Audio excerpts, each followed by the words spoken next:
तुम्ही 25 तारखेला उपोषणाला बसण्याचं पत्र दिलं आहे. कशासाठी उपोषण करणार, काय सांगाल?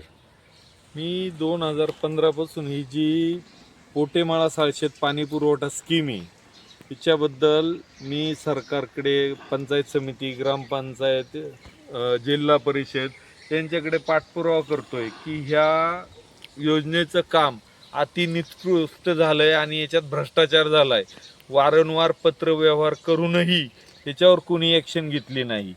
त्याच्यानंतर ग्रामपंचायतकडे मी 2018 साली ह्या योजनेची डॉक्युमेंट मागितली, तर ग्रामपंचायतने ग्रामपंचायतच्या लेटर हेडवर लिखी दिले मला का डॉक्युमेंट्स उपलब्ध नाही.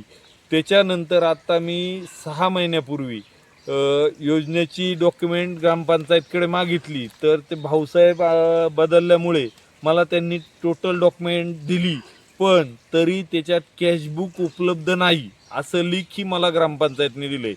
तिसरी गोष्ट, झेडपीनी वारंवार पंचायत समितीला पत्रव्यवहार केलाय की ह्या योजनेची सखोल चौकशी करून अहवाल 10 दिवसात पाठवावा, अशी 2-3 पत्र आलीत.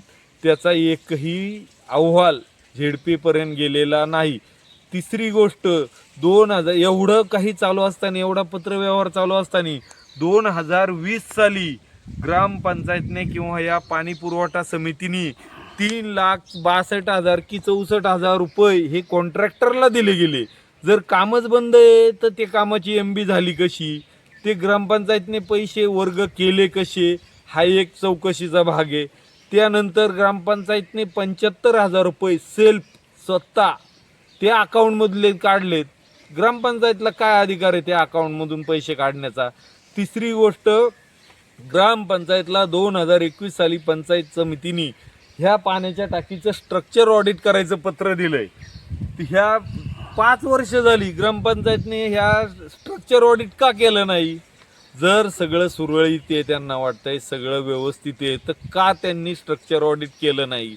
ग्रामपंचायतचं कर्तव्य नव्हतं का? आपल्या पिंपरी पेंढारमधील स्कीम आहे, ह्या पोटेमाळा साळशेत ग्रामस्थांना पिण्याच्या पाण्याच्या अडचणी आहेत, त्यांना पाणी लवकरात लवकर मिळावं, चांगले योग्य पाणी प्यायला मिळावं, हे ग्रामपंचायतचं काम नव्हतं का?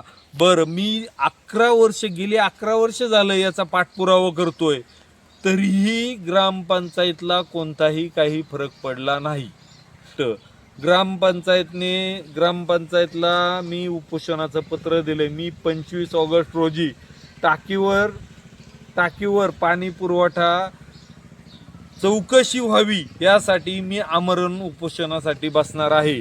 तरी याची दखल ग्रामपंचायतने घ्यावी, पंचायत समितीने घ्यावी, झेडपीने घ्यावी, तात्काळ याच्यावर कारवाई व्हावी, या चौकशी व्हावी. याचं लेखीपत्र तुम्ही दिलंय ना? याचं लेखी पत्र मी ग्रामपंचायतला दिलंय, झेडपीला दिलंय, पंचायत समितीला दिलंय, अन्य तहसीलदारांना दिलंय, पोलीस स्टेशनला दिलंय. याच्या प्रती मी सगळ्या कार्यालयांना पोच केलेल्या आहेत.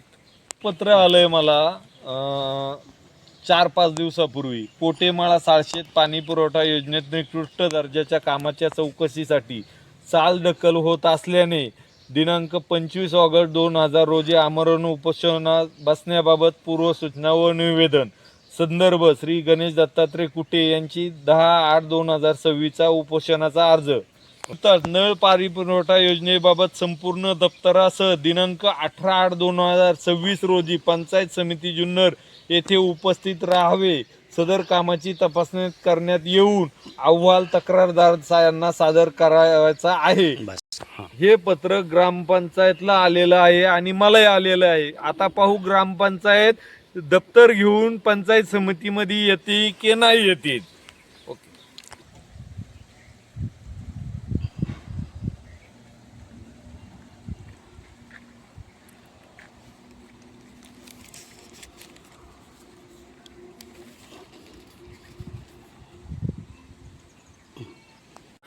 पोटेमाळा येथील जी पाण्याची टाकी आहे त्याचा काय प्रश्न आहे, त्याचा काय सांगाल? नमस्कार खरगे साहेब. ज्या वेळेस पोटेमाळा साळशेत पाणी पुरवठा योजनेची आत्ता म्हणजे कामाला ते 12 साली काम झालेलं आहे. तर आत्तापर्यंत म्हणजे मी जोपर्यंत सरपंच पदावर आले तोपर्यंत आता 5 वर्षे होऊन गेली. तर मी जी माहिती घेतली तर त्या माहितीत असं संबंधित ठेकेदारांनी जेवढं काम केलंय तेवढं इंजिनियरनी जेवढं मूल्यांकन दिलंय त्या मूल्यांकनाप्रमाणे त्या ठेकेदाराला पैसे गेलेले. बाकीचे पैसे हे तसेच आहेत. म्हणजे ठेकेदाराला जेवढे इंजिनियरनी मूल्यांकन दिलंय ना तेवढेच पैसे गेलेले आहेत. आणि जे काम अपुरं राहिलंय तर मी हे बघा माझ्या पुढं हा एवढी फाईल आहे. आम्ही पंचायत समितीला एवढी माहिती कळवलेली आहे. तर त्यांनी त्याची पुढील चौकशी करून संबंधित ठेकेदार जो कोण असेल तो काम करत नसेल तर जे पंचायत समितीने नाही तर जिल्हा परिषदने दुसरा ठेकेदार नेमून काम करून घ्यावं.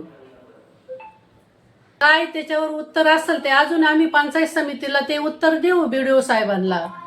जे आमच्याकडे जी माहिती आहे ना आमच्याकडे उपलब्ध त्या माहितीनुसार आम्ही ते माहिती BDO साहेबांना देऊ आम्ही.